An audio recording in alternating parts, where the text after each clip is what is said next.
જૂનાગઢ મહાનગરપાલિકાના બાંધકામ સમિતિના ચેરમેન જયેશ બોખરાએ નરસિંહ મહેતા સરોવરના બ્યુટિફિકેશન કામની અંદર થયેલી બેદરકારી અને શક્ય ભ્રષ્ટાચાર સામે ખુલ્લો મોરચો માંડ્યો છે। તેમણે જણાવ્યું છે કે નરસિંહ મહેતા સરોવરના બ્યુટિફિકેશન માટે મોટું બજેટ ફાળવાયું છે। ચેરમેન જયેશ બોખરાએ સ્થળ પર જઈ તપાસ કરી ત્યારે જોઈ શકાય તેવી ખામીઓ પણ જોવા મળી, જે બાદ તેમણે જવાબદાર અધિકારીઓ તથા કામ કરનાર એજન્સી પર કાર્યવાહીની ચીમકી પણ ઉચ્ચારી છે।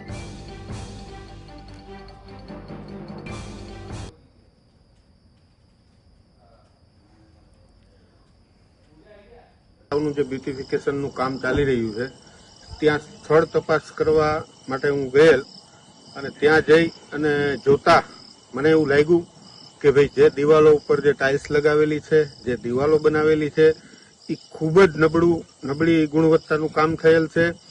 એક મેં વિડીયો પણ બનાવેલો છે કે ભાઈ જેમ હાથ ઉપર આમ મારો એટલે દિવાલથી ટાઇલ્સ હાથમાં આવી જાય કે જે એની અંદર કેમિકલ સિમેન્ટ જે ઉપયોગ થવો જોઈએ એ ખરેખર પૂરતા પ્રમાણમાં થયો નથી।